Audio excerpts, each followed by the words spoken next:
Toss അക്കാഡമിയുടെ എല്ലാ പ്രേക്ഷകർക്കും toss അക്കാഡമിയുടെ ഇന്നത്തെ വീഡിയോ ക്ലാസ്സിലേക്ക് സ്വാഗതം. നമ്മൾ ഇന്ന് കാണാൻ പോകുന്നത് എല്ലാ കാറ്റഗറികൾക്കും യൂസ്ഫുൾ ആവുന്ന രീതിയിൽ കേഡറ്റിന്റെ മുൻവർഷ ചോദ്യ പേപ്പറുകളും എക്സ്പെക്റ്റഡ് ക്വസ്റ്റ്യൻസും അടങ്ങുന്ന സൈക്കോളജിയുടെ ഒരു റാപ്പിഡ് റിവിഷൻ വീഡിയോ ക്ലാസ് ആണ്. ടോസ് അക്കാഡമിയുടെ ഫൈനൽ മെഗാ റിവിഷൻ ക്ലാസ്സുകൾ, അത് സൈക്കോളജിയുടെ മാത്രമല്ല കേഡറ്റിന്റെ ഏത് സബ്ജക്റ്റിന്റെ ആണെങ്കിലും നമ്മൾ അപ്ലോഡ് ചെയ്യുന്ന ഈ ക്ലാസ്സിൽ നിന്നും ഒരുപാട് ക്വസ്റ്റ്യൻസ് ചോദിച്ചു വരുന്നുണ്ട്. അപ്പോൾ ഈ സെഷൻ നിങ്ങൾ മുടങ്ങാതെ കാണണം. ടെറ്റ് ഇല്ലാത്തവർക്ക് ഇനി സർവീസിൽ തുടരാനാകില്ല എന്നുള്ള ഒരു സുപ്രീം കോടതി വിധി വന്ന കാര്യം എല്ലാവരും അറിഞ്ഞിട്ടുണ്ടാകും. നിങ്ങളിനി ടീച്ചിങ് പ്രൊഫഷനാണ് ചൂസ് ചെയ്യുന്നത് എന്നുണ്ടെങ്കിൽ 1ാം ക്ലാസ് മുതൽ 10ാം ക്ലാസ് വരെ പഠിപ്പിക്കാൻ കേഡറ്റിന്റെ പല കാറ്റഗറികൾ എലിജിബിലിറ്റി ടെസ്റ്റ് പാസ്സാകേണ്ടതുണ്ട്. ഹയർ സെക്കൻഡറി ആണെങ്കിൽ സെറ്റ് എക്സാം പാസ്സാകേണ്ടതുണ്ട്. അപ്പോൾ ഇത്രയും നേരത്തെ ഈ എക്സാംസ് നിങ്ങൾ പാസ്സാക്കാനായിട്ട് ശ്രദ്ധിക്കുക. ഇന്നത്തെ ഈ സെഷനിലൂടെ സൈക്കോളജിയുടെ സിലബസ് അല്ലെങ്കിൽ മുൻവർഷ ക്വസ്റ്റ്യൻ പേപ്പറുകളിൽ നിന്നും ഏറ്റവും എക്സ്പെക്റ്റിംഗ് ആയിട്ടുള്ള ക്വസ്റ്റ്യൻസും അതിൻ്റെ കണക്റ്റിംഗ് ഫാക്ടേഴ്സും പഠിച്ചുകൊണ്ടാണ് നമ്മൾ ഇന്നത്തെ ഈ റിവിഷൻ കംപ്ലീറ്റ് ചെയ്യുന്നത്. അപ്പം അതിൽ ഒരു മുൻവർഷത്തിൽ നടന്ന ഈ ഏറ്റവും ലേറ്റസ്റ്റ് ആയിട്ട് നടന്ന service teachers special exam, service ടീച്ചേഴ്സിന് വേണ്ടി നടന്ന സ്പെഷ്യൽ എക്സാംസിലെ ചില ക്വസ്റ്റ്യൻസ് സെലക്ട് ചെയ്തിട്ടുണ്ട്. കാരണം ഇത് റിപ്പീറ്റിംഗ് ആയിട്ട് എക്സാമുകളിൽ ചോദിച്ചു വരുന്ന ഭാഗങ്ങളാണ്. അപ്പോൾ ഫസ്റ്റ് ക്വസ്റ്റ്യൻ നോക്കാം. Chunking is a technique used for dash. Options ഇതാണ്: improving attention, improving retention, improving perception, improving sensation. നമുക്ക് നമ്മുടെ സിലബസിൽ മെമ്മറി ആൻഡ് ഫോർഗെറ്റിംഗ് എന്ന് പറയുന്ന ഒരു ഭാഗത്തു നിന്നും പഠിക്കേണ്ടതായിട്ടുള്ള ഒരു കാര്യമാണ് മെമ്മറി ടെക്നിക്സ് എന്ന് പറയുന്നത്. Techniques used for enhancing or improving memory എന്ന് പറയുന്നത്. അപ്പോൾ അതിലൊന്നാണ് ചങ്കിങ് എന്ന് പറയുന്നത്. അപ്പോൾ ഇതിൻ്റെ ആൻസർ എന്ന് പറയുന്നത് ഇംപ്രൂവിംഗ് റിട്ടൻഷൻ ആണ്. ഓർമ്മയെ ത്വരിതപ്പെടുത്താൻ, കാര്യങ്ങൾ ഓർമ്മിച്ചെടുക്കാൻ സഹായിക്കുന്ന ഒരു ടെക്നിക്കാണ്. അപ്പോൾ ചങ്കിങ് എന്താണെന്ന് എടുത്ത് ചോദിച്ചിട്ടുണ്ടെങ്കിൽ it's a memory technique where information is grouped into smaller meaningful units to make it easier to remember. എന്തൊരു കാര്യം ഓർമ്മിച്ചെടുക്കാനായിട്ട് ചെറിയ ചെറിയ യൂണിറ്റുകൾ, ചെറിയ ചെറിയ പാർട്ടുകളായിട്ട് തിരിച്ചതിനെ ഓർമ്മിക്കുന്നതിനെയാണ് ചങ്കിങ് എന്ന് പറയുന്നത്. ആ ചെറിയ യൂണിറ്റ്സിനെ, ആ ചെറിയ ചെറിയ പാർട്ടുകളെയാണ് ചങ്ക്സ് എന്ന് വിളിക്കുന്നത്. ഓക്കെ, അപ്പോൾ ചങ്കിങ് എന്താണെന്ന് നിങ്ങൾ മസ്റ്റായിട്ടും ഓർത്തിരിക്കണം. ഈ ഒരു ഫോൺ നമ്പറൊക്കെ ഒരു ഒറ്റ സ്ട്രെച്ചിൽ പഠിക്കാണ്ട് അതിനെ ചെറിയ ചെറിയ ഘട്ടങ്ങളായിട്ട് തിരിച്ച് പഠിക്കുക, ഇതൊക്കെ ചങ്കിങ്ങിന് എക്സാമ്പിളാണ്. അപ്പോൾ ചങ്കിങ് മെമ്മറി ടെക്നിക്സിൽ ഒരെണ്ണമാണ്. ഇനി മറ്റുള്ള ടെക്നിക്സ് എന്ന് പറയുന്നത് ഒന്ന് നെമോണിക്സ് ആണ്. സ്ഥിരമായിട്ട് നമ്മളുടെ മെമ്മറി ടെക്നിക് ഏരിയയിൽ നിന്നും ക്വസ്റ്റ്യൻ ചോദിക്കുന്ന ഒന്നാണ് നെമോണിക്സ്. അതായത് നമ്മൾ ചെറിയ ഷോർട്ട് കോഡൊക്കെ വെച്ചിട്ട് പഠിക്കത്തില്ലേ? അപ്പോൾ മഴവില്ലിലെ കളറുകളെ വിബ്ജിയോർ എന്നുള്ള ഷോർട്ട് കോഡിലൂടെ, അതൊരു നെമോണിക്സ് ആണ്. അപ്പം നെമോണിക്സിനെ പറ്റി എപ്പോഴും ക്വസ്റ്റ്യൻ ചോദിക്കാറുണ്ട്. അതുപോലെ മറ്റ് മെമ്മറി ടെക്നിക്കുകളാണ് method of loci, spaced repetition, visualization or imagery, association or linking, peg system.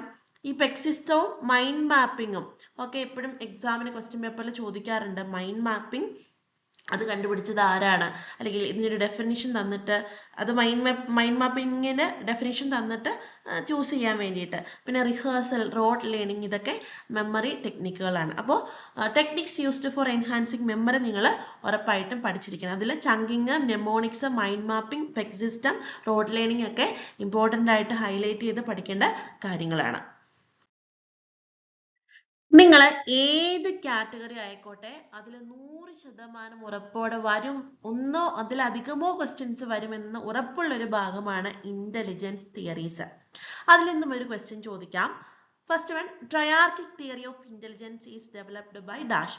ത്രിമുഖ സിദ്ധാന്തം, ബുദ്ധിയെ പറ്റിയുള്ള ത്രിമുഖ സിദ്ധാന്തം ആരാണ് കൊണ്ടുവന്നത് എന്നാണ് ചോദിച്ചിരിക്കുന്നത്. Options Binet, Simon, Wechsler, Sternberg എന്നിവയാണ്. ഓപ്ഷൻ ഡി സ്റ്റേൺബർഗ് ആണ് ഇതിന്റെ റൈറ്റ് ആൻസർ ആയിട്ട് വരുന്നത്. ബുദ്ധിയെ പറ്റിയുള്ള സിദ്ധാന്തങ്ങൾ ഒരുപാടുണ്ട്. അതിൽ ഏതാനും ചിലത് നോക്കാം. ഇതിൽ പറയുന്നതിൽ കൂടാതെ ഇനിയുമുണ്ട്. ഫസ്റ്റ് വൺ, ഏകഘടക സിദ്ധാന്തം, single or unitary or monarchic theory of intelligence propose ചെയ്തത് ഡോക്ടർ ജോൺസൺ ആണ്. ഇതൊരു കാലഹരണപ്പെട്ട തിയറിയാണ്. അപ്പോൾ അതിനെപ്പറ്റി വലിയ ഡീറ്റെയിൽ ആയിട്ട് ക്വസ്റ്റ്യൻ ചോദിക്കാൻ ചാൻസ് ഇല്ല. Second one, two factor theory, ദ്വിഘടക സിദ്ധാന്തം. ബുദ്ധിക്ക് രണ്ട് ഫാക്ടേഴ്സ് ഉണ്ട്, ജി ഫാക്ടറും എസ് ഫാക്ടറും. G for general factor, S for specific factor. ഇത് രണ്ടും ഇത് പ്രപ്പോസ് ചെയ്തത് സ്പിയർമാൻ ആണ്. അടുത്തത് ബഹുഘടക സിദ്ധാന്തം, multi factor theory. Multi factor anarchy theory തോണ്ടൈക്കിൻ്റെതാണ്. ഞാൻ ജസ്റ്റ് പേരുകളെ പറഞ്ഞു പോകുന്നുള്ളൂ. ആ ഫാക്ടേഴ്സ് ഓരോന്നിലും പറയുന്നത് ഏതാണെന്ന് മസ്റ്റ് ആയിട്ട് പഠിക്കണം. അടുത്തത് ഗ്രൂപ്പ് ഫാക്ടർ തിയറി അല്ലെങ്കിൽ പ്രൈമറി മെന്റൽ എബിലിറ്റീസിനെ പ്രപ്പോസ് ചെയ്ത തേഴ്സ്റ്റൺ ആണ്. Then two clusters theory, fluid intelligence, crystallized intelligence എന്ന് പറയുന്ന രണ്ട് ടൈപ്പ് ഇന്റലിജൻസ് ഉണ്ട് എന്ന് പറയുന്നത് കാറ്റലാണ്. Then structure of intellect model, SI model, ബുദ്ധിഘടനാ മാതൃക ത്രിമുഖ സിദ്ധാന്തം പ്രപ്പോസ് ചെയ്തത് ഗിൽഫോർഡ് ആണ്. ഇതുകൂടാണ് നമുക്ക് എപ്പോഴും ക്വസ്റ്റ്യൻ ചോദിക്കുന്ന ഒന്നാണ് തിയറി ഓഫ് മൾട്ടിപ്പിൾ ഇന്റലിജൻസ്, ഗാർഡനറിന്റെ തിയറി. അതിൽ നിന്ന് എപ്പോഴും ക്വസ്റ്റ്യൻ ചോദിക്കാറുണ്ട്. അപ്പൊ ഇങ്ങനെ തിയറി മാത്രമല്ല, ഇന്റലിജൻസ് ടെസ്റ്റുകളെ പറ്റിയും concept of mental age and IQ കാണാനുള്ള ഇക്വേഷൻ, അത് വെച്ചിട്ട് IQ കാണാനുള്ള ക്വസ്റ്റ്യൻസ്, ഇതൊക്കെ ഉറപ്പായിട്ടും നിങ്ങൾ ക്വസ്റ്റ്യൻ പേപ്പറിൽ എക്സ്പെക്ട് ചെയ്യാം. ഇനി നിങ്ങൾക്ക് കമന്റ് ചെയ്യാൻ ഒരു ആൻസർ ആണ്, ഇത് ഉറപ്പായിട്ടും എക്സ്പെക്ടിങ് ആണ്. The concept of IQ as a ratio of mental age ആണ് MA സൂചിപ്പിക്കുന്നത് to CA chronological age was introduced by. അതായത് MA മെന്റൽ ഏജും ക്രോണോളജിക്കൽ ഏജും വെച്ചിട്ടുള്ള റേഷ്യോ വെച്ച് IQ കാണാനുള്ള കൺസെപ്റ്റ് പ്രപ്പോസ് ചെയ്തത് ആര് എന്നാണ് ക്വസ്റ്റ്യൻ. റൈറ്റ് ആൻസർ നിങ്ങൾക്ക് കമന്റ് ചെയ്യാൻ ഓപ്ഷൻസ് ഇതാണ്. Option A Alfred Binet, option B William Stern, option C Lewis Terman, option D Thorndike. ഇതിന്റെ റൈറ്റ് ആൻസർ നിങ്ങൾ കമന്റ് ചെയ്യുക. കമന്റ് ചെയ്യാൻ പറയുന്നത് വേറൊന്നിനുമല്ല, നിങ്ങളുടെ ബ്രെയിനിൽ അത് നന്നായിട്ട് പതിയും നിങ്ങൾ കമന്റ് ചെയ്തിട്ടുണ്ടെങ്കിൽ. അപ്പൊ ഇതിനു മുമ്പ് ഒരു റിവിഷൻ ക്ലാസ്സിൽ ഇതുപോലെ കമന്റ് ചെയ്യാൻ പറഞ്ഞ് ഒരു ഏതാനും ചില ക്വസ്റ്റ്യൻസ് കൊടുത്തു. അപ്പൊ അതിന്റെ താഴെ കണ്ടൊരു കമന്റ് ആണ്, ഇതിനൊക്കെ ആൻസർ നിങ്ങൾക്ക് പറഞ്ഞുകൂടെ എന്ന്. നമ്മളല്ല എക്സാം എഴുതുന്നത്, നിങ്ങൾക്ക് വേണ്ടിയിട്ടാണ് ഇത്തരത്തിലുള്ള ക്വസ്റ്റ്യൻസ് തരുന്നത്. നിങ്ങൾ അതിന്റെ ആൻസർ കണ്ടെത്തി കമന്റ് ചെയ്യുമ്പോൾ നിങ്ങൾക്ക് ഒരിക്കലും ആ ആൻസർ അല്ലെങ്കിൽ ആ ക്വസ്റ്റ്യൻ വീണ്ടും എക്സാമിൽ റിപ്പീറ്റഡ് ആയിട്ട് ചോദിച്ചാൽ അത് മാറിപ്പോവില്ല. കാരണം നിങ്ങളുടെ ബ്രെയിനിൽ അതിന്റെ ആൻസർ പതിയും. അപ്പൊ അതിനു വേണ്ടിയാണ് കമന്റ് ചെയ്യാൻ പറയുന്നത്. എല്ലാവരും കമന്റ് ചെയ്യുക കേട്ടോ. അടുത്തത് എല്ലാ വർഷവും ക്വസ്റ്റ്യൻ പേപ്പറുകളിൽ കാണുന്ന ഒരു ഭാഗമാണ് ഗ്രോത്ത് ആൻഡ് ഡെവലപ്മെന്റ്. വളർച്ചയും വികാസവും, വളർച്ചയുടെ പ്രത്യേകതകൾ, വികാസത്തിന്റെ പ്രത്യേകതകൾ, അത് തമ്മിലുള്ള ഡിഫറൻസ്. ഇനി സ്റ്റേജസ് ഓഫ് ഡെവലപ്മെന്റ്, ഒരു മനുഷ്യന്റെ ഡെവലപ്മെന്റ് സ്റ്റേജുകൾ ഏതൊക്കെയാണ്, ഓരോ സ്റ്റേജുകളിലും ഓരോ വിളിപ്പേരുകളുണ്ട്. അപ്പൊ ടോയ് ഏജ്, പ്ലേ ഏജ്, ഇതൊക്കെ അറിയപ്പെടുന്നത് ഏതാണ്, അങ്ങനെയൊക്കെയുള്ള പലതരത്തിലുള്ള ക്വസ്റ്റ്യൻസ് വരുന്നതാണ് ഈ ഗ്രോത്ത് ആൻഡ് ഡെവലപ്മെന്റ് എന്ന് പറയുന്ന ഭാഗം. ഇതിൽ നിന്നും റിപ്പീറ്റഡ് ആയിട്ട് ചോദിച്ചിരിക്കുന്ന ഒരു ക്വസ്റ്റ്യൻ ആണ്, which is the first stage in human development. Options ഇതാണ്: infancy, childhood stage, adolescent stage, prenatal stage. തന്നിരിക്കുന്നതിനെ ഒന്ന് അറേഞ്ച് ചെയ്യുമ്പോൾ വെരി ഫസ്റ്റ് സ്റ്റേജ് എന്ന് പറയുന്നത് ഒരമ്മയുടെ ഉദരത്തിൽ ഒരു കുട്ടി ഭ്രൂണമായിട്ട് ഉരുവാകുന്ന ടൈം മുതൽ ഹ്യൂമൻ ഡെവലപ്മെന്റ് സ്റ്റാർട്ട് ചെയ്യുന്നതാണ്. അതിനെ പ്രീനേറ്റൽ സ്റ്റേജ് എന്നാണ് പറയുന്നത്. Development begins before birth, from conception to birth. അപ്പൊ കൺസീവ് ആകുന്ന ആ ഒരു സ്റ്റേജിനെ പ്രീനേറ്റൽ സ്റ്റേജ് എന്ന് വിളിക്കുന്നു. അതാണ് ഫസ്റ്റ് സ്റ്റേജ് എന്ന് പറയുന്നത്. ഇനി സെക്കൻഡ് സ്റ്റേജ് ഇൻഫാൻസി ആണ്. ജനനം മുതൽ 2 വയസ്സ് വരെയാണ് ഇൻഫാൻസി വരുന്നത്. അടുത്തത് ചൈൽഡ്ഹുഡ് ആണ്. 2 to 12 years ആണ് ചൈൽഡ്ഹുഡ്. ഈ ചൈൽഡ്ഹുഡിൽ തന്നെ ഏർലി ചൈൽഡ്ഹുഡ്, ലേറ്റർ ചൈൽഡ്ഹുഡ് എന്നൊക്കെ പറഞ്ഞ് വിളിക്കുന്നുണ്ട് കേട്ടോ. അതിന് വീണ്ടും സബ് സ്റ്റേജസ് ഉണ്ട്, അതിനെപ്പറ്റി ഞാൻ പറയുന്നില്ല. ദെൻ ഫോർത്ത് സ്റ്റേജ് ആണ് അഡോളസെൻസ്. അറിയാം, കൗമാര കാലഘട്ടം. 12 to 18 years ആണ് വരുന്നത്. അപ്പോൾ പ്രീനേറ്റൽ സ്റ്റേജ് ആണ് ഏറ്റവും ബേസിക് ആയിട്ടുള്ള സ്റ്റേജ്. അപ്പോൾ നിലവിൽ ഇവിടെ ഞാൻ 4 സ്റ്റേജുകളെ പറ്റി പറയുന്നുള്ളൂ. അഡോളസെന്റ് ഏജ് കഴിഞ്ഞ് അഡൽട്ട്ഹുഡ് വരുന്നുണ്ട്, അങ്ങനെ ഇനിയും സ്റ്റേജുകളുണ്ട്. അപ്പോൾ നിങ്ങൾ സ്റ്റേജസ് ഓഫ് ഡെവലപ്മെന്റ് മസ്റ്റ് ആയിട്ട് പഠിക്കണം. ഇനി ഇവിടെ ഒരു ക്വസ്റ്റ്യൻ തന്നേക്കുന്നത് നോക്കുക. The age from 2 to 6 years is generally called dash. ഈ ക്വസ്റ്റ്യൻ്റെ ആൻസർ നിങ്ങൾ കമന്റ് ചെയ്യണം. ഇത് സ്റ്റേജസ് ഓഫ് ഡെവലപ്മെന്റ്, ഓരോ സ്റ്റേജിന്റെ വിളിപ്പേരുകളെ സൂചിപ്പിച്ചുകൊണ്ടുള്ള ഒരു ക്വസ്റ്റ്യൻ ആണ്. അപ്പോൾ താഴെ തന്നിരിക്കുന്നതിൽ 2 വയസ്സ് മുതൽ 6 വയസ്സ് വരെയുള്ള കാലഘട്ടം എന്ത് എന്ന് അറിയപ്പെടുന്നു എന്നാണ്. ആൻസർ നിങ്ങൾ കണ്ടെത്തി കമന്റ് ചെയ്യണം. Option A Adolescence, option B toy age, option C infancy, option D maturity. അതിന്റെ റൈറ്റ് ആൻസർ എന്താണെന്ന് നിങ്ങൾ കമന്റ് ചെയ്യുക. അപ്പം നിങ്ങൾ ശ്രദ്ധിക്കുക, അഡോളസെന്റ് ഏജിന്റെ കാലഘട്ടം പഠിക്കണം. ടോയ് ഏജ്, പ്ലേ ഏജ്, അങ്ങനെ പല ഗ്യാങ് ഏജ്, അങ്ങനെ പല വിളിപ്പേരുകളുണ്ട്. അതൊക്കെ ഏതൊക്കെ കാലഘട്ടത്തിൽ പെടുന്നു എന്നുള്ള കാര്യവും നിങ്ങൾ ഉറപ്പായിട്ടും പഠിച്ചിരിക്കണം. ഒരു കാര്യം കൂടി പറഞ്ഞോട്ടെ, 2026 മോസ്റ്റ് പ്രോബബ്ലി അടുത്ത കേട്ടിട്ട് എക്സാംസ് ഉണ്ടാകാൻ ചാൻസ് ഉള്ളത്. അവിടെ സർവീസിലിരിക്കുന്ന ടീച്ചേഴ്സിന് വേണ്ടിയിട്ടും എക്സാംസ് ഉണ്ടാകും, കോമൺ ആയിട്ടുള്ള എക്സാമും ഉണ്ടാകും. അപ്പൊ നമുക്ക് ചുരുങ്ങിയ സമയമേ ഉള്ളൂ. നമുക്കറിയാം ടെറ്റ് ഇല്ലാത്തവർ ഇനി ഒരിക്കലും സർവീസിൽ വേണ്ടാന്നാണ് ഗവൺമെന്റ് പറഞ്ഞിട്ടുള്ളത്. അപ്പോൾ വേറെ ഒന്നും റെഫർ ചെയ്യാണ്ട് ഇത് മാത്രം വെച്ച് പാസ്സാകാൻ നിങ്ങൾക്കൊരു പ്ലാറ്റ്ഫോം വേണമെങ്കിൽ ടോസ് അക്കാഡമി അപ്രോച്ച് ചെയ്യാം.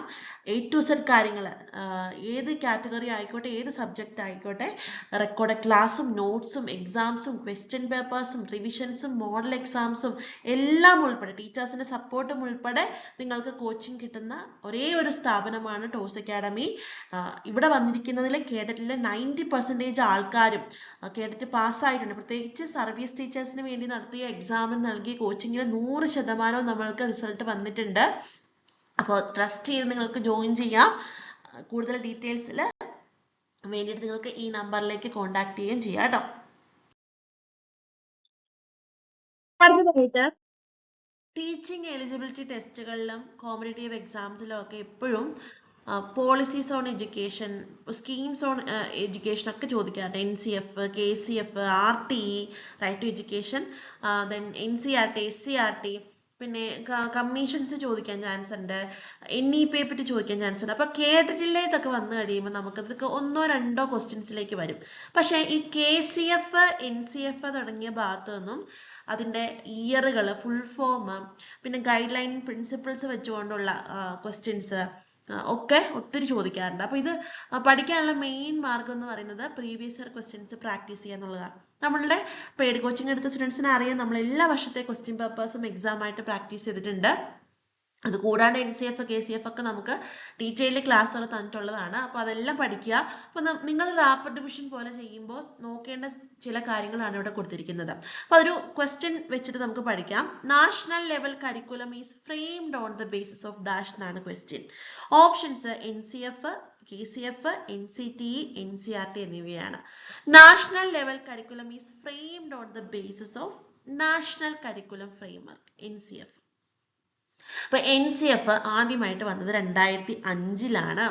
എന്താണ് NCF, നാഷണൽ കരിക്കുലം ഫ്രെയിംവർക്ക് എന്ന് വെച്ചിട്ടുണ്ടെങ്കിൽ ഇന്ത്യൻ സ്കൂൾസിന്റെ സിലബസ്, ടെക്സ്റ്റ് ബുക്കുകൾ, ടീച്ചിങ് പ്രാക്ടീസ് ഇതൊക്കെ സെറ്റപ്പ് ചെയ്യാൻ വേണ്ടിയിട്ട് വന്നിട്ടുള്ള ഒരു സെറ്റ് ഓഫ് ഗൈഡ് ലൈൻസിനെയാണ് NCF എന്ന് പറയുന്നത്. ഇത് ആദ്യമായിട്ട് കൊണ്ടുവന്നത്, ഡെവലപ്പ് ചെയ്തത് NCERT ആണ്. എന്നാൽ KCF എന്ന് പറഞ്ഞാൽ കേരള കരിക്കുലം ഫ്രെയിംവർക്ക് ആണ്. അത് SCERT ആണ് ഡെവലപ്പ് ചെയ്ത് കൊണ്ടുവന്നത് കേട്ടോ. NCFന്റെ അണ്ടറിലാണ് KCF ഫോം ചെയ്തത്. ഈ ലേണിംഗ് വിത്തൗട്ട് ബേർഡൻ എന്ന് പറയുന്ന 1993 വന്ന യാഷ്പാൽ കമ്മിറ്റി റിപ്പോർട്ടിനെ ബേസ് ചെയ്തിട്ടാണ് NCF വന്നിരിക്കുന്നത്.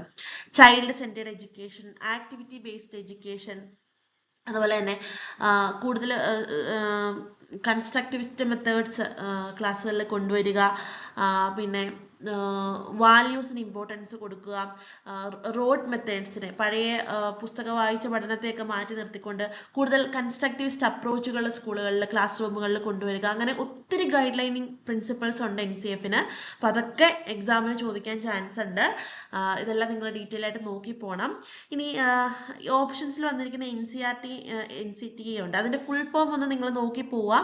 NCERT, national council of educational research and training, NCTE, national council for teacher education. ഇത്രയുമാണ് ഇതിന്റെ ഫുൾ ഫോംസ് എന്ന് പറയുന്നത്. അപ്പോൾ ഏതൊരു സ്കീം ആണെങ്കിലും അതിന്റെ ഫുൾ ഫോം നിങ്ങൾ ഉറപ്പായിട്ടും പഠിച്ചിരിക്കണം. എസ്റ്റാബ്ലിഷ്ഡ് ഇയർ പഠിക്കണം, ഗൈഡ് ലൈനിങ് പ്രിൻസിപ്പിൾസ് പഠിക്കണം. അപ്പൊ RT, റൈറ്റ് ടു എഡ്യൂക്കേഷനും അതുപോലെ തന്നെ നിങ്ങൾ NEP, ന്യൂ എഡ്യൂക്കേഷണൽ പോളിസിയും ഉറപ്പായിട്ടും പഠിച്ചിരിക്കണം. ഇതിൽ നിന്നും ക്വസ്റ്റ്യൻസ് ചോദിക്കാം കേട്ടോ.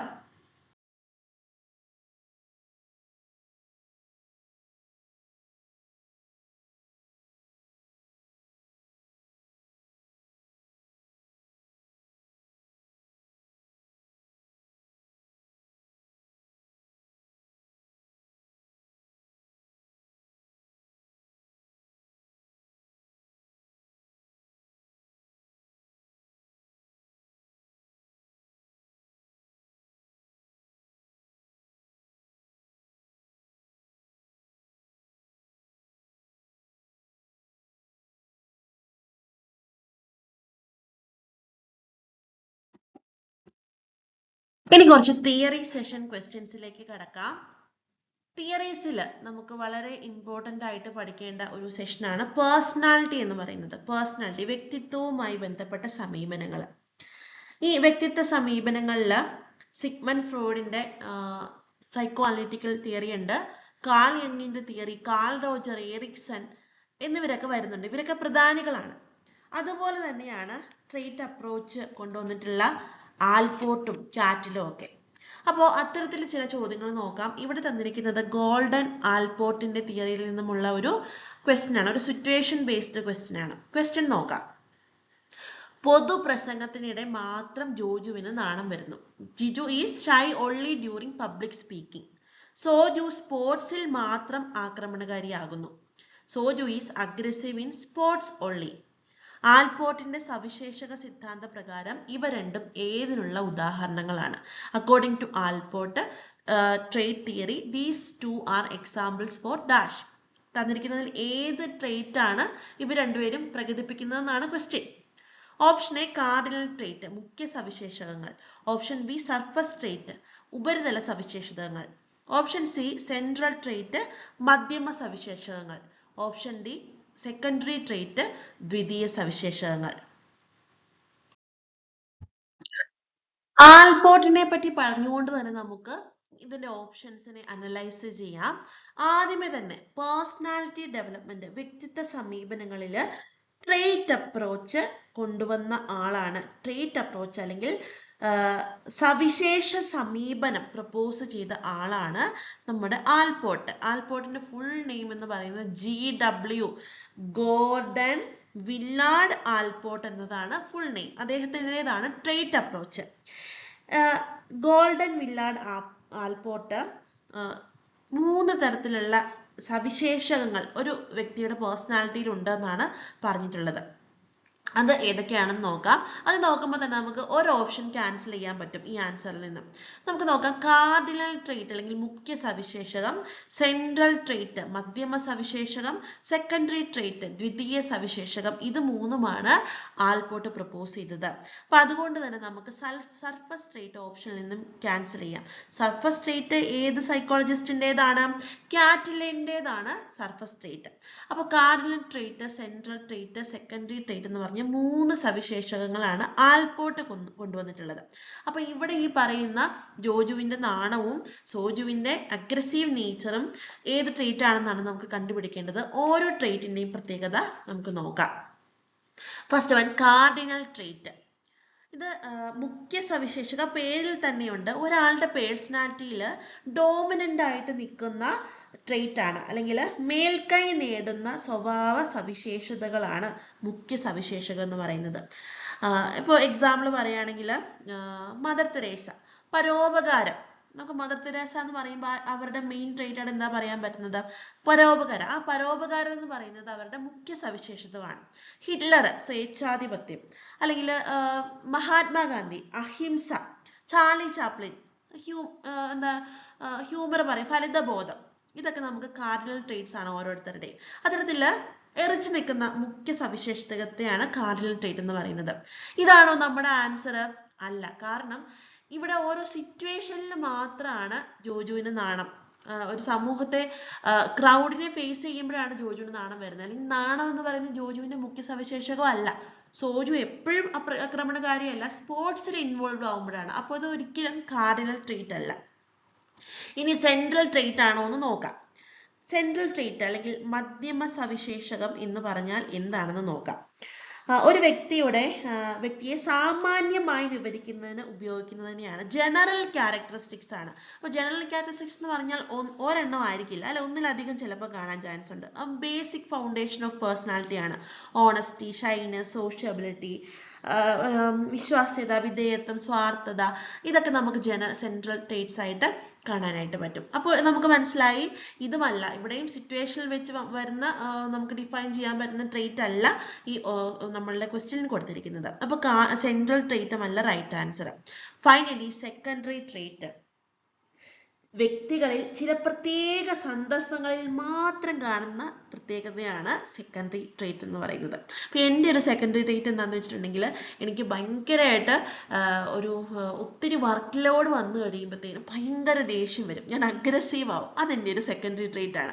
നിങ്ങൾക്കും ഉണ്ടാവും അല്ലേ? ചിലപ്പോൾ നിങ്ങൾക്ക് പരീക്ഷയുടെ സമയത്ത് പരീക്ഷ വരുമ്പോൾ മാത്രം നിങ്ങൾക്ക് ടെൻഷൻ വരുന്ന ഒരു ഇത് കാണും, അത് നിങ്ങളുടെ സെക്കൻഡറി ട്രേറ്റ് ആണ്. അപ്പോൾ അത്തരത്തിൽ ചില പ്രത്യേക സിറ്റുവേഷനിൽ മാത്രം വരുന്ന ട്രേറ്റിനെയാണ് സെക്കൻഡറി ട്രേറ്റ് എന്ന് പറയുന്നത്. അപ്പോൾ നിങ്ങൾക്ക് ആൻസർ വന്ന് കിട്ടിക്കാണും.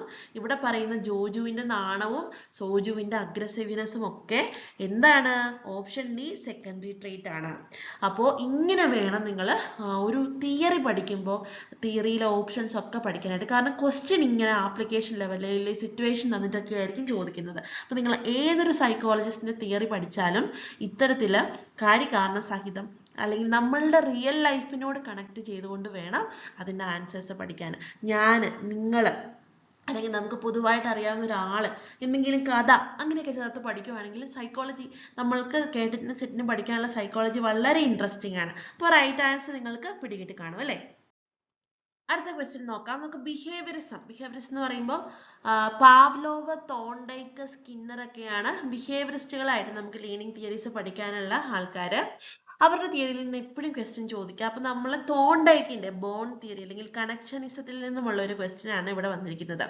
According to the dash the more you do something the better you are at it. Options: law of effect, law of exercise, law of readiness, law of connectionism.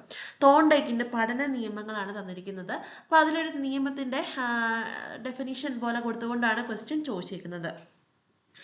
നമുക്കറിയാം Thorndike എന്ന് പറയുമ്പോൾ trial and error theory വികസിപ്പിച്ചെടുത്ത psychologist ആണ്. Trial and error theory E L. തോണ്ടൈക്കിൻ്റെതാണ്.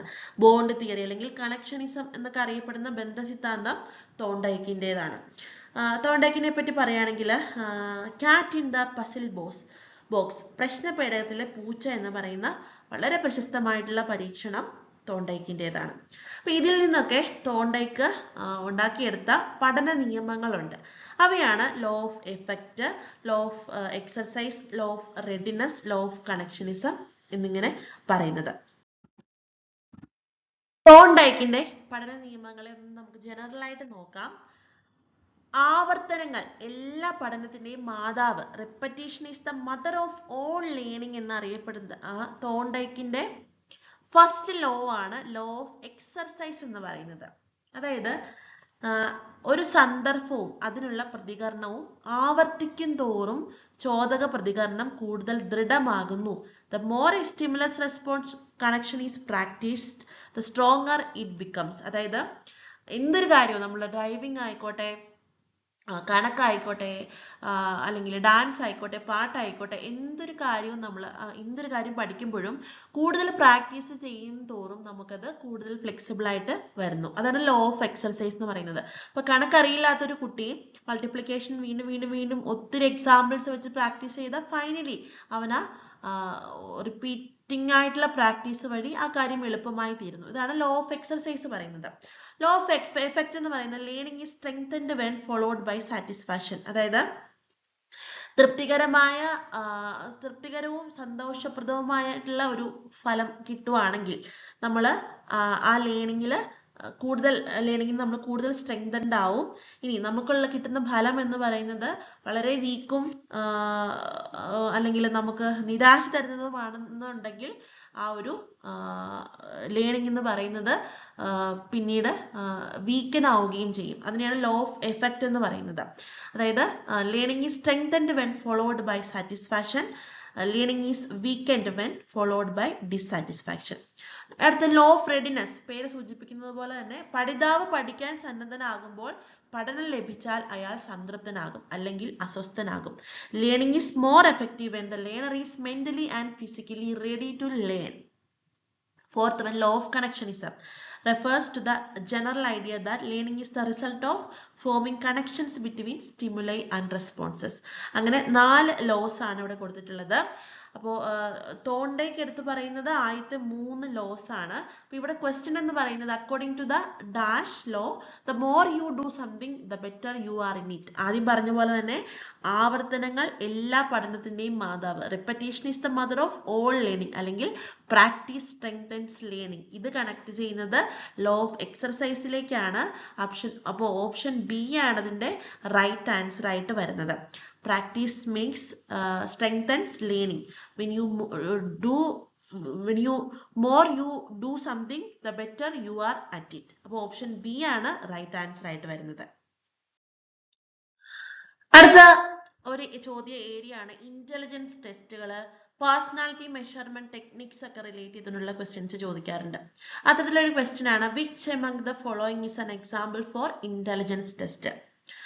1 Raven's progressive matrices, 2 Wechsler adult intelligence scale, 3 MMPI, 4 Stanford Binet test. ഈ 4 തന്നിട്ട് ഇതിൽ ഏതൊക്കെയാണ് intelligence ടെസ്റ്റുകൾ എന്നാണ് ക്വസ്റ്റ്യൻ വരുന്നത്.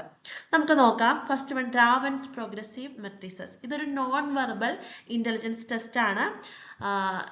ഫ്ലൂയിഡ് ഇന്റലിജൻസ് മെഷർ ചെയ്യാൻ വേണ്ടിയിട്ട് യൂസ് ചെയ്യുന്നതാണ് രാവൻസ് പ്രോഗ്രസീവ് ഇന്റലിജൻസ് മെട്രിസസ്. ഇത് നമുക്ക് ചൂസ് ചെയ്യാം. ഇതൊരു ഇന്റലിജൻസ് ടെസ്റ്റ് ആണ്. ഇനി വെച്ച്ലർ അഡൽട്ട് ഇന്റലിജൻസ് സ്കെയില്, ഇതും ഒരു ഇന്റലിജൻസ് ടെസ്റ്റ് ആണ്. അഡൽട്ട് കാറ്റഗറിയിൽ ഇന്റലിജൻസ് മെഷർ ചെയ്യാൻ വേണ്ടിയിട്ട് യൂസ് ചെയ്യുന്നു. ഇതും ഒരു ഇന്റലിജൻസ് ടെസ്റ്റ് ആണ്. അടുത്തത് MMPI. അതിന്റെ ഫുൾ ഫോം നിങ്ങൾ ഉറപ്പായിട്ടും അറിഞ്ഞിരിക്കണം.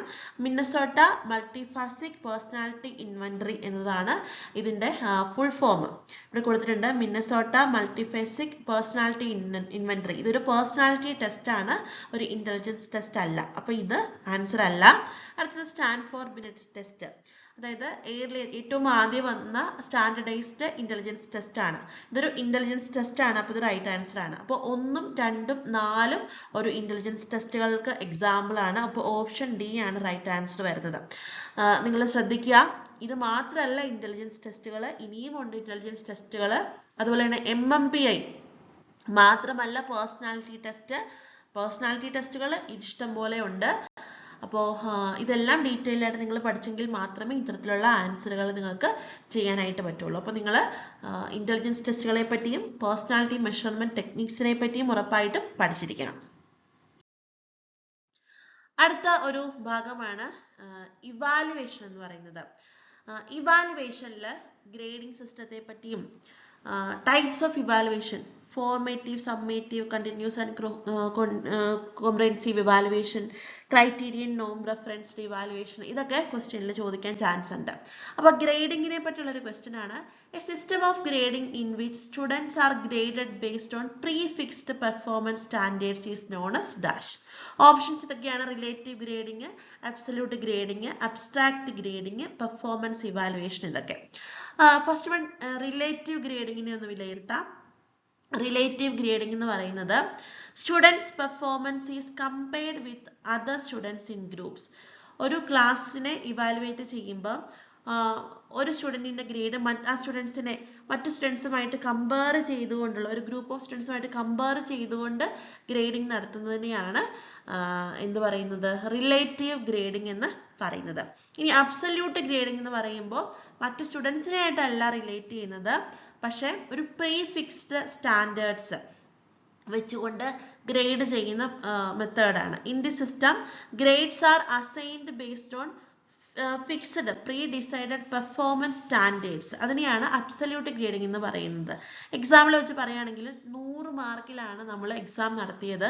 അതിൽ 70 മുതൽ 79 മാർക്ക് വരെ കിട്ടിയവരെ ഗ്രേഡ് സി ആയിട്ട്, 80 to 89 grade B, 90 to 100 grade A, അങ്ങനെ ഒരു പ്രീ ഫിക്സ്ഡ് സ്റ്റാൻഡേർഡ് വെച്ചുകൊണ്ട് ഓരോ കുട്ടിയുടെയും സ്കോറിനെ ഇവാലുവേറ്റ് ചെയ്യുന്നതിനെയാണ് അബ്സല്യൂട്ട് ഗ്രേഡിംഗ് എന്ന് പറയുന്നത്. ഇനി അബ്സ്ട്രാക്ട് ഗ്രേഡിംഗ്.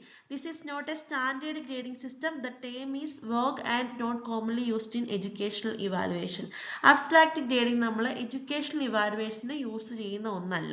ഇനി performance evaluation. This is a broader process of assessing student learning skills and competencies. It may include test, assignment, project, presentation, etc.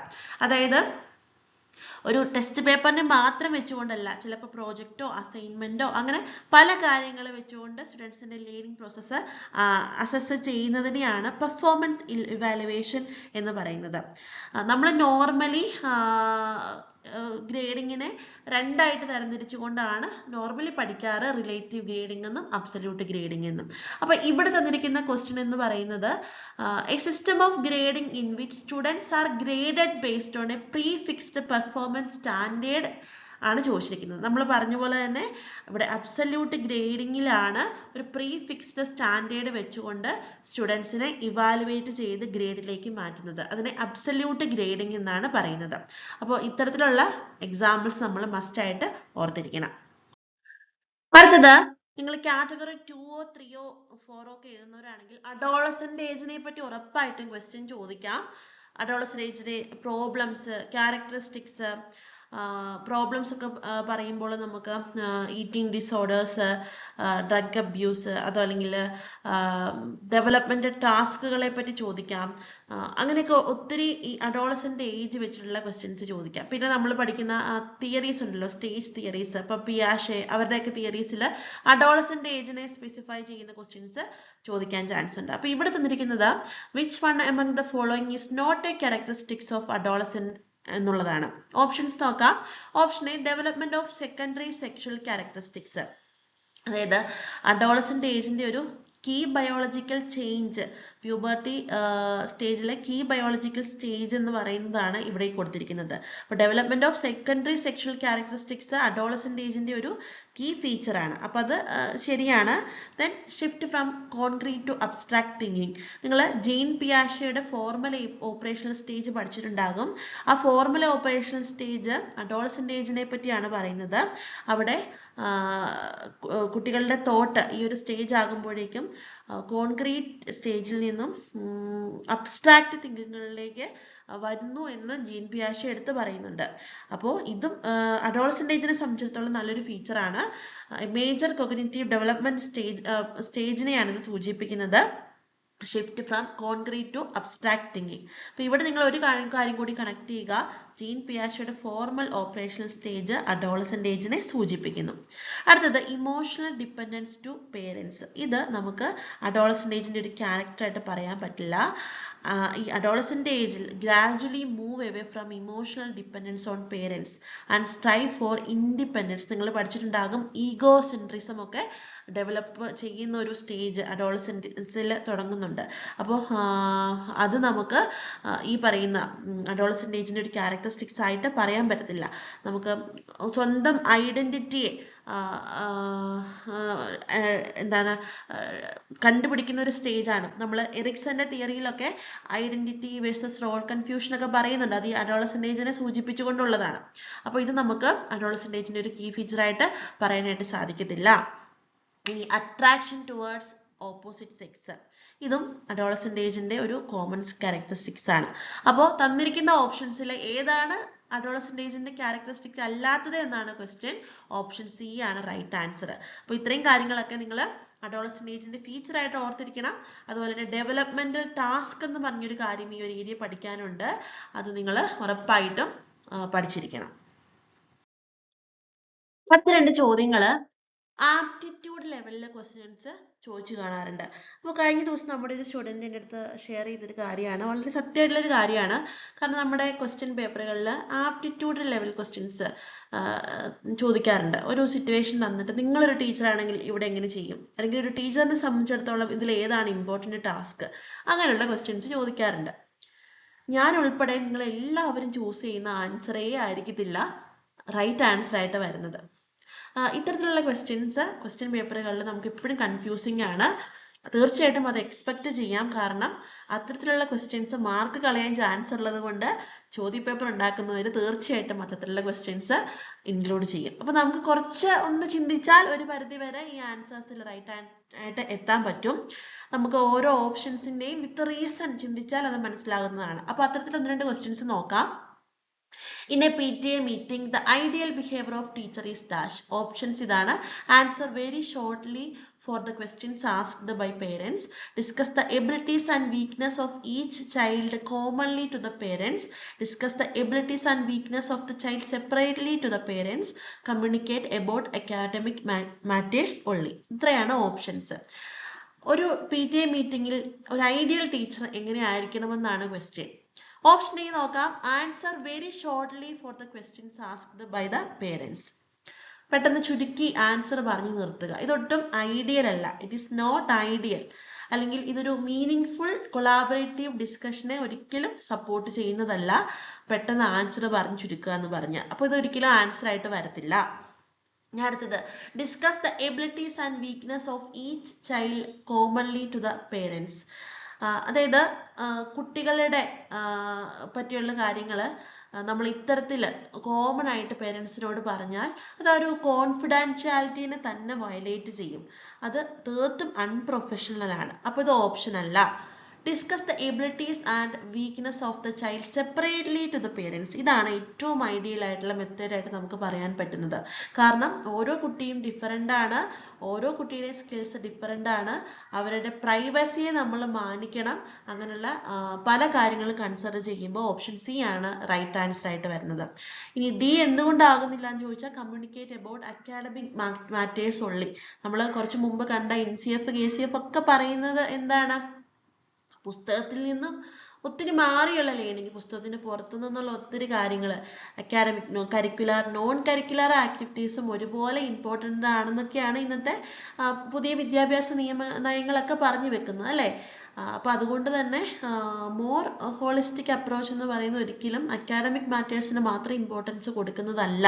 അപ്പം അതുകൊണ്ട് ഡിയും ആൻസർ ആയിട്ട് വരുന്നില്ല. അപ്പം ഇത്തരത്തിലൊക്കെയുള്ള ക്വസ്റ്റ്യൻസ് നമുക്ക് ക്വസ്റ്റ്യൻ പേപ്പറിൽ എക്സ്പെക്ട് ചെയ്യാം. 2 ചോദ്യങ്ങൾ ആപ്റ്റിറ്റ്യൂഡ് ലെവലിലെ ക്വസ്റ്റ്യൻസ് ചോദിച്ചു കാണാറുണ്ട്. അപ്പോൾ കഴിഞ്ഞ ദിവസം നമ്മുടെ ഒരു സ്റ്റുഡൻറ്റ് എൻ്റെ അടുത്ത് ഷെയർ ചെയ്തൊരു കാര്യമാണ്, വളരെ സത്യമായിട്ടുള്ളൊരു കാര്യമാണ്. കാരണം നമ്മുടെ ക്വസ്റ്റ്യൻ പേപ്പറുകളിൽ ആപ്റ്റിറ്റ്യൂഡ് ലെവൽ ക്വസ്റ്റ്യൻസ് ചോദിക്കാറുണ്ട്. ഒരു സിറ്റുവേഷൻ തന്നിട്ട് നിങ്ങളൊരു ടീച്ചറാണെങ്കിൽ ഇവിടെ എങ്ങനെ ചെയ്യും, അല്ലെങ്കിൽ ഒരു ടീച്ചറിനെ സംബന്ധിച്ചിടത്തോളം ഇതിൽ ഏതാണ് ഇമ്പോർട്ടൻ്റ് ടാസ്ക്, അങ്ങനെയുള്ള ക്വസ്റ്റ്യൻസ് ചോദിക്കാറുണ്ട്. ഞാൻ ഉൾപ്പെടെ നിങ്ങളെല്ലാവരും ചൂസ് ചെയ്യുന്ന ആൻസറേ ആയിരിക്കത്തില്ല റൈറ്റ് ആൻസർ ആയിട്ട് വരുന്നത്. ഇത്തരത്തിലുള്ള ക്വസ്റ്റ്യൻ പേപ്പറുകളിൽ നമുക്ക് എപ്പോഴും കൺഫ്യൂസിങ് ആണ്. തീർച്ചയായിട്ടും അത് എക്സ്പെക്ട് ചെയ്യാം. കാരണം അത്തരത്തിലുള്ള ക്വസ്റ്റ്യൻസ് മാർക്ക് കളയാൻ ചാൻസ് ഉള്ളത് കൊണ്ട് ചോദ്യപേപ്പർ ഉണ്ടാക്കുന്നവർ തീർച്ചയായിട്ടും അത്തരത്തിലുള്ള ക്വസ്റ്റ്യൻസ് ഇൻക്ലൂഡ് ചെയ്യും. അപ്പോൾ നമുക്ക് കുറച്ച് ഒന്ന് ചിന്തിച്ചാൽ ഒരു പരിധി വരെ ഈ ആൻസേഴ്സിൽ റൈറ്റ് ആയിട്ട് എത്താൻ പറ്റും. നമുക്ക് ഓരോ ഓപ്ഷൻസിൻ്റെയും വിത്ത് റീസൺ ചിന്തിച്ചാൽ അത് മനസ്സിലാകുന്നതാണ്. അപ്പോൾ അത്തരത്തിൽ 1-2 ക്വസ്റ്റ്യൻസ് നോക്കാം. In a PTA meeting, the ideal behavior of teacher is dash. Options idana. Answer very shortly for the questions asked by parents. Discuss the abilities and weakness of each child commonly to the parents. Discuss the abilities and weakness of the child separately to the parents. Communicate about academic matters only. ഇത്രയാണ് options. ഒരു PTA മീറ്റിംഗിൽ ഒരു ideal teacher എങ്ങനെയായിരിക്കണമെന്നാണ് question. Option A നോക്കാം. Answer very shortly for the questions asked by the parents. പെട്ടെന്ന് ചുരുക്കി answer പറഞ്ഞു നിർത്തുക. ഇതൊട്ടും ഐഡിയൽ അല്ല. It is not ideal. അല്ലെങ്കിൽ ഇതൊരു മീനിങ് ഫുൾ കൊളാബറേറ്റീവ് ഡിസ്കഷനെ ഒരിക്കലും സപ്പോർട്ട് ചെയ്യുന്നതല്ല. പെട്ടെന്ന് ആൻസർ പറഞ്ഞു ചുരുക്കുക എന്ന് പറഞ്ഞാൽ. അപ്പോൾ ഇതൊരിക്കലും ആൻസർ ആയിട്ട് വരത്തില്ല. ഞാൻ അടുത്തത്, discuss the abilities and weakness of each child commonly to the parents. അതായത് കുട്ടികളുടെ പറ്റിയുള്ള കാര്യങ്ങൾ നമ്മൾ ഇത്തരത്തിൽ കോമൺ ആയിട്ട് പേരൻസിനോട് പറഞ്ഞാൽ അതൊരു കോൺഫിഡൻഷ്യാലിറ്റീനെ തന്നെ വയലേറ്റ് ചെയ്യും. അത് തീർത്തും അൺപ്രൊഫഷണൽ ആണ്. അപ്പോൾ ഇത് ഓപ്ഷൻ അല്ല. Discuss the abilities and weakness of the child separately to the parents. ഇതാണ് ഏറ്റവും ഐഡിയൽ ആയിട്ടുള്ള മെത്തേഡായിട്ട് നമുക്ക് പറയാൻ പറ്റുന്നത്. കാരണം ഓരോ കുട്ടിയും ഡിഫറൻ്റ് ആണ്. ഓരോ കുട്ടിയുടെ സ്കിൽസ് ഡിഫറൻ്റ് ആണ്. അവരുടെ പ്രൈവസിയെ നമ്മൾ മാനിക്കണം. അങ്ങനെയുള്ള പല കാര്യങ്ങളും കൺസിഡർ ചെയ്യുമ്പോൾ ഓപ്ഷൻ സി ആണ് റൈറ്റ് ആൻസർ ആയിട്ട് വരുന്നത്. ഇനി ഡി എന്തുകൊണ്ടാകുന്നില്ല എന്ന് ചോദിച്ചാൽ communicate about academic matters only. നമ്മൾ കുറച്ച് മുമ്പ് കണ്ട NCF KCF ഒക്കെ പറയുന്നത് എന്താണ്? പുസ്തകത്തിൽ നിന്നും ഒത്തിരി മാറിയുള്ള ലേണിംഗ്, പുസ്തകത്തിന് പുറത്തു നിന്നുള്ള ഒത്തിരി കാര്യങ്ങൾ, അക്കാഡമിക് കരിക്കുലർ നോൺ കരിക്കുലർ ആക്ടിവിറ്റീസും ഒരുപോലെ ഇമ്പോർട്ടൻ്റ് ആണെന്നൊക്കെയാണ് ഇന്നത്തെ പുതിയ വിദ്യാഭ്യാസ നയങ്ങളൊക്കെ പറഞ്ഞു വെക്കുന്നത് അല്ലേ. അപ്പോൾ അതുകൊണ്ട് തന്നെ മോർ ഹോളിസ്റ്റിക് അപ്രോച്ച് എന്ന് പറയുന്നത് ഒരിക്കലും അക്കാഡമിക് മാറ്റേഴ്സിന് മാത്രം ഇമ്പോർട്ടൻസ് കൊടുക്കുന്നതല്ല. അപ്പം അതുകൊണ്ട് ഡിയും ആൻസർ ആയിട്ട് വരുന്നില്ല. അപ്പം ഇത്തരത്തിലൊക്കെയുള്ള ക്വസ്റ്റ്യൻസ് നമുക്ക് ക്വസ്റ്റ്യൻ പേപ്പറിൽ എക്സ്പെക്ട് ചെയ്യാം. ലാസ്റ്റ് 2 ക്വസ്റ്റ്യൻസ് കൂടെ നമുക്ക് നോക്കാം. ഫസ്റ്റ് വൺ, ഇത് ഇൻക്ലൂസീവ് എഡ്യൂക്കേഷൻ അതുപോലെ തന്നെ സ്പെഷ്യൽ എഡ്യൂക്കേഷൻ ഒക്കെ ആയിട്ട് റിലേറ്റ് ചെയ്ത ക്വസ്റ്റ്യൻസ് നമുക്ക് എക്സ്പെക്ട് ചെയ്യാനായിട്ട് പറ്റും. ഇവിടെ തന്നിരിക്കുന്ന RPWD ആക്ടിനെ വെച്ചുകൊണ്ടുള്ളൊരു ക്വസ്റ്റ്യൻ ആണ്. അതുപോലെ തന്നെ PWD ആക്ട്, അതിൻ്റെ ഫുൾ ഫോം, അതിൻ്റെ ഇയർ ഒക്കെ ചോദിക്കാം. പിന്നെ ഇൻക്ലൂസീവ് എഡ്യൂക്കേഷനിലേക്ക് വന്നു കഴിയുമ്പോൾ അത്തരത്തിലുള്ള പ്രോഗ്രാംസ്, സീറോ റിജക്ഷൻ പോളിസി, അങ്ങനെയൊക്കെയുള്ള ക്വസ്റ്റ്യൻസ് ചോദിക്കാം. പിന്നെ കുട്ടികളെ തന്നെ നമുക്ക് gifted, under achievers, slow learners അങ്ങനെയൊക്കെ തിരിക്കാമല്ലോ പല കാറ്റഗറിയിൽ. അതൊക്കെയായിട്ട് ബന്ധപ്പെട്ടുള്ള ക്വസ്റ്റ്യൻസ്, അതിന് വരുന്ന എഡ്യൂക്കേഷണൽ പ്രോഗ്രാംസ്, ഇപ്പോൾ ആക്സിലറേഷൻ, ഡബിൾ പ്രൊമോഷൻ, പിന്നെ നമുക്ക് അത്തരത്തിലുള്ള ടെക്നിക്സുകളെ പറ്റി അങ്ങനെയൊക്കെ ഒരുപാട് ക്വസ്റ്റ്യൻസ് വരുന്ന ഏരിയയാണ് ഈ പറയുന്ന ഇൻക്ലൂസീവ് എഡ്യൂക്കേഷൻ എന്ന് പറയുന്നത്, അല്ലെങ്കിൽ എക്സെപ്ഷണൽ ചിൽഡ്രൻ, സ്പെഷ്യൽ കിഡ്സ് എന്നൊക്കെ പറയുന്ന കാറ്റഗറിയിൽ വരുന്ന കാര്യങ്ങളെ പറ്റി ക്വസ്റ്റ്യൻസ് ചോദിക്കാറുണ്ട്. ഇതൊക്കെ നമ്മൾ പെയ്ഡ് ക്ലാസ്സിൽ ഡീറ്റെയിൽ ആയിട്ട് പഠിച്ചിട്ടുള്ളതാണ്. അപ്പോൾ നിങ്ങൾ കോച്ചിങ് എടുക്കാത്തവരും ഈ ഏരിയ ഒക്കെ നോക്കണം. ഇത് ഒരുപാട് തവണ റിപ്പീറ്റഡ് ആയിട്ട് വന്നേക്കുന്ന ഒരു ക്വസ്റ്റ്യൻ ആണ്. How many disabilities R listed in RPWD act 2016? ഈ ആക്ട് പ്രകാരം എത്ര ഡിസബിലിറ്റീസ് ആണ് പറഞ്ഞിട്ടുള്ളതെന്നാണ്. 21 ഇതിന്റെ റൈറ്റ് ആൻസർ ആയിട്ട് പറയുന്നത്. ഇനി നെക്സ്റ്റ് ക്വസ്റ്റ്യൻ എന്ന് പറയുന്നത് ഒരു മാച്ച് ദ ഫോളോയിങ് ആണ്. ഈ തന്നിരിക്കുന്ന ആൾക്കാരുടെ എല്ലാം തിയറീസ് നിങ്ങൾ ഡീറ്റെയിൽ ആയിട്ട് പഠിക്കേണ്ടതായിട്ടുണ്ട്. ഞാനെന്താ ഒരു ജസ്റ്റ് പ്രൊപ്പോണൻസ് ആ ഒരു ബേസിൽ വന്നേക്കുന്ന ഒരു ക്വസ്റ്റ്യൻ ആണ് തന്നിരിക്കുന്നത്. The theory of social cognitive constructivism. കൺസ്ട്രക്റ്റിവിസ്റ്റുകൾ ആരൊക്കെയാണ്? ബ്രൂണർ, പിയാഷെ, വൈഗോട്സ്കി, ഇതൊക്കെയാണ്. ഇതിൽ സോഷ്യൽ കൊഗ്നിറ്റീവ് കൺസ്ട്രക്റ്റിവിസ്റ്റ് ആരാന്ന് ചോദിച്ചിട്ടുണ്ടെങ്കിൽ വൈഗോട്സ്കി ആണ് ആൻസർ വരുന്നത്. അടുത്തത് psycho analytical theory. Personality development theories പലതരത്തിലുണ്ട്. അതിൽ പേഴ്സണാലിറ്റി ഡെവലപ്മെന്റിലെ സൈക്കോ അനലിറ്റിക്കൽ തിയറി പ്രപ്പോസ് ചെയ്തത് സിഗ്മണ്ട് ഫ്രോയിഡ് ആണ്. അടുത്തത് സെൽഫ് ആക്ച്വലൈസേഷൻ തിയറി. ഇത് പ്രപ്പോസ് ചെയ്തത് അബ്രഹാം മാസ്ലോ ആണ്. അബ്രഹാം മാസ്ലോവിൻ്റെ നീഡ് തിയറിയൊക്കെ നിങ്ങൾ ഡീറ്റെയിൽ ആയിട്ട് പഠിക്കാനുണ്ട്. ഞാൻ അതിലെ ഡീറ്റെയിലിങ്സിലേക്ക് പോകുന്നില്ല. അപ്പോൾ ഇത്തരത്തിലുള്ള പ്രൊപ്പോണൻസും അതിൻ്റെ കോൺട്രിബ്യൂഷനും ചോദിച്ചുകൊണ്ടുള്ള മാച്ച് ദ ഫോളോയിങ്ങും ആൻസർ നമുക്ക് എക്സാമിന് പഠിക്കാനായിട്ട് ഉണ്ട്.